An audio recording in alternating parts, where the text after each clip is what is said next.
ہے سارے مہینوں سے،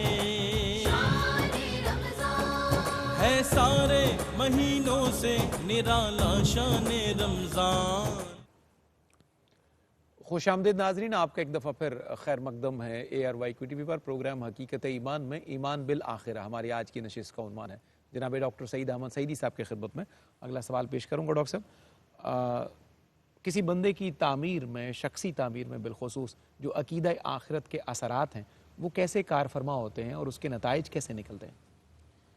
مجھے یاد آ رہا ہے کہ غالباً حضرت احنف ابن قیس رحمۃ اللہ علیہ کا ایک خوبصورت جملہ ہے کہ انہیں ان کا نفس گناہ پر مجبور کر رہا تھا، تو انہوں نے اپنی انگلی جلتے ہوئے چراغ کے اوپر رکھ دی نا۔ اللہ اکبر۔ جب اس چراغ کی لو کی حدت محسوس ہوئی نا تو تکلیف سے اسے ہٹانا پڑا نا، تو کہنے لگے میرے نفس تیرے اندر اتنی طاقت نہیں کہ تو چراغ کی لو کی حدت برداشت کر سکے، تو جہنم کی آگ کی حدت کیسے برداشت کرے گا؟ اللہ اکبر۔ تو مجھے کس طرف لے جانا چاہتا ہے؟ تو یہ عقیدہ آخرت کا جو احساس ہے، در حقیقت اگر یہ نصیب ہو جائے تو انسان کی زندگی بڑی ایک متوازن ہو جاتی ہے، کبر سے، اچھا اسی طرح نقصان سے، فساد سے وہ اپنے آپ کو دور رکھتا ہے۔ اس کی جو اگر ہم ناظرین کے لیے سادہ لفظوں میں ہم اس بات کو سمجھائیں تو 3-4 جہات ہو سکتی ہیں۔ جو اللہ نے انعامات تیار کر رکھے ہیں آخرت میں بندہ مومن کے لیے، تو ان انعامات کی وجہ سے نیکی کی طرف رغبت ہوتی ہے۔ بالکل ٹھیک ہے، یہ شخصی تعمیر کا ایک، اگر بھلائی کی طرف رغبت ہوگی تو خیر الناس من ینفع الناس والا زمرہ آئے گا نا۔ دوسرا، جو سزائیں اس میں مقرر کی گئی ہیں عقیدہ آخرت میں، یعنی منہ کے بل گھسیٹ کے جہنم میں ڈالا جائے گا، یا فلاں چیزیں جو پیپ پلائی جائے گی، طرح طرح کی چیزیں، تو جب وہ احوال آدمی پڑھتا ہے تو برائی سے اجتناب میں حوصلہ پیدا ہوتا ہے اور نفس اس طرف جو ہے وہ مائل ہوتا ہے، جب بندہ محسوس کرنا شروع کر دے، سنی سنائی نہ ہو، محسوس کرنا شروع کر دے۔ تیسرا دلچسپ بات یہ ہے کہ اس عقیدہ آخرت کی وجہ سے سب کچھ لٹ بھی جائے نا، تو وہ جو انا للہ و انا الیہ راجعون والا فلسفہ ہے، تسلی ہوتی ہے کہ ہمارا تو کچھ ہے ہی نہیں، اسی کا تھا، ہم تو ڈیوٹی پر آئے تھے، سانسیں جتنی ملی تھیں گزاری، ہم تو امین تھے، مالک تو ہم تھے نہیں، ڈیوٹی پوری کی، اب اگلے سفر پر روانہ ہو گئے۔ اور چوتھی چیز اس میں جو اللہ رسول کی بارگاہ میں حاضری کا تصور ہے نا، وہ بڑا اہم ہے۔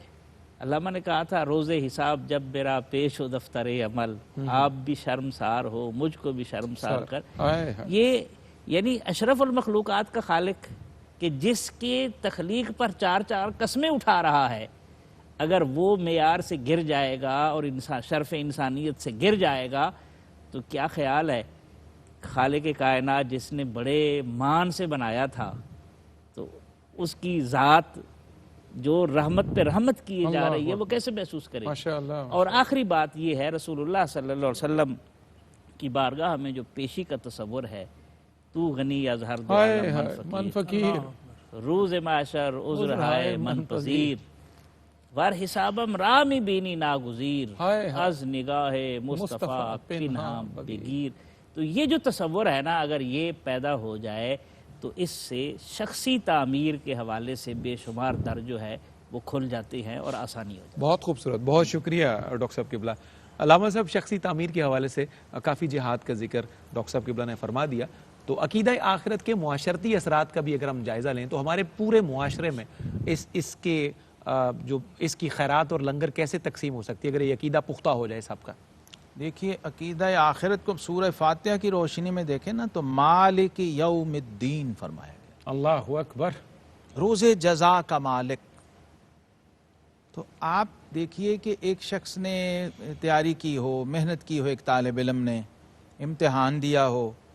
اور اس میں اس کو بہت امید ہو پاس بھی ہونے کی، اور اس کے پاس ذرائع اور سورسز بھی ہوں بہت ایسے اعلیٰ اوتھینٹک کہ اگر کہیں کو کمی رہ گئی تو وہ پورے بھی ہو جائیں گے۔ بالکل ٹھیک۔ تو کیا ایسا ممکن ہے کہ وہ جب رزلٹ آؤٹ ہو تو وہ کہے کہ میں نے جانا ہی نہیں؟ مطلب نو وے، سوال ہی پیدا ہو ہی نہیں سکتا۔ جی جی بالکل ایسا ہی تو نہیں۔ اگر آپ نے اس طرح کی وہ سارے پروسیس طے کیے ہیں، سارے معاملات دیکھے ہوئے ہیں نا، بلکہ یہاں تو میں سمجھتا ہوں یہ والی ساری میری تمہید سن کے تو محلے دار بھی کہے گا چل میں بھی نالنا تیرے چالنا دے، کیوں جی سیدی صاحب جیسا طالب علم ہو تو ہمسایہ بھی کہتا ہے جی انہوں نے پتہ ہے سانو کہ انہاں دا رزلٹ کی آنا اللہ ہے نا، اکبر۔ مطلب بریلینٹ بچوں کے ساتھ دوست بھی جا رہے ہوتے ہیں جی بالکل ایسا ہی، جی، بلکہ بالکل بعض امی بھی کہتی ہیں میں بھی چل دیے نال، اچھا رزلٹ سے پہلے مٹھائی کا ڈبہ بھی ساتھ لے لیتے ہیں، انہیں پتہ ہوتا ہے کہ یار اس بچے۔ تو اگر آپ کا تصور عقیدہ آخرت کا اس طرح کا کلیئر ہے اور امید افزا ہے تو بھی آپ کو اس کی طرف جانا مائل ہونا چاہیے، کیونکہ قرآن کہہ رہا ہے افا حسبتم انما خلقناکم عبثا وانکم الینا لا ترجعون، تم نے یہ کب سے گمان کر لیا کہ ہم نے تمہیں بیکار و فضول پیدا کیا تھا اور تم نے پھر لوٹ کے ہمارے پاس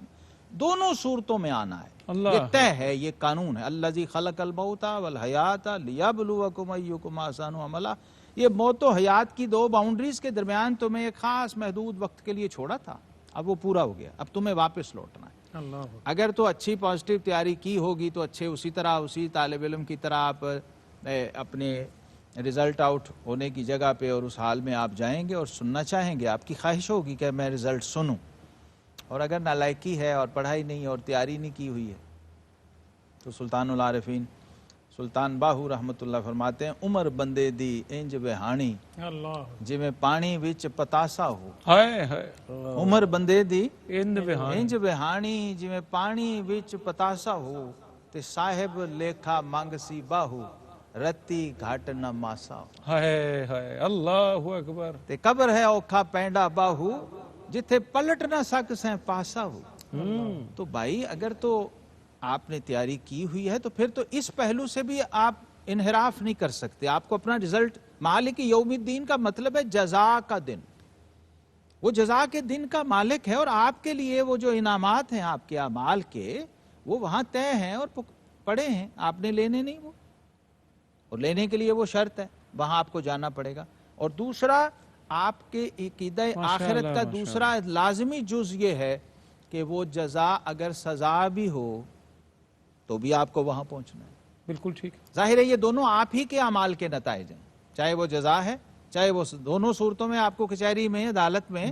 جانا پڑے گا، تو وہ عدالت کا دن ہے اصل میں، جو حساب کا دن ہے، اور اس پہ آپ کا عقیدہ و ایمان ہے، دونوں صورتوں میں آپ نے پہنچنا ہے۔ اب یہ آپ کے اختیار میں ہے کہ آپ کس طرح کا نتیجہ چاہتے ہیں، خوبصورت، اس کے مطابق کوشش کر کے جائیں گے تو آپ خوشی سے بڑی محبت سے جا رہے ہوں گے، اور اگر آپ نے وہ تیاری نہیں کی ہوئی ہے باوجود اس کے کہ اس کے بعد بھی آپ کے پاس ہو جانے اور چھوٹ جانے کا امکان ہو لیکن آپ خوشی سے نہیں جا رہے ہوں، اچھا آپ بڑی تکلیف اور کراہت سے جا رہے ہیں۔ بالکل ٹھیک فرمایا آپ نے،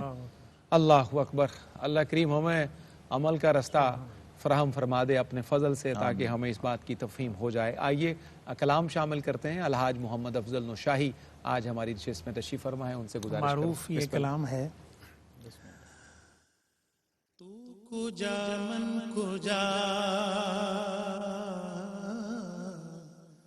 تو کجا من کجا،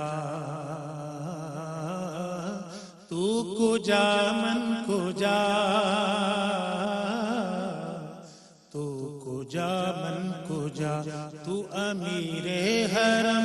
میں فقیر عجم، تیرے گن اور یہ لب میں طلب ہی طلب، تو عطا ہی عطا، تو کجا من کجا،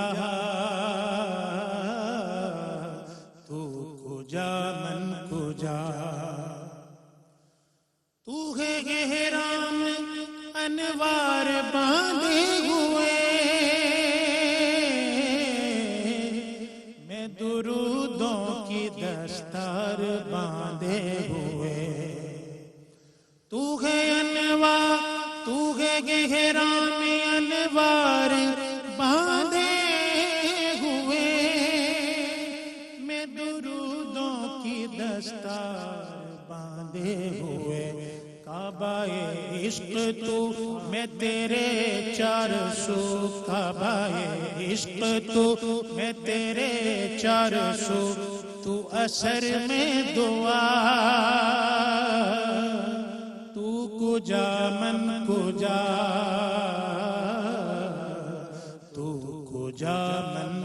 جا تو حقیقت ہے میں صرف احساس ہوں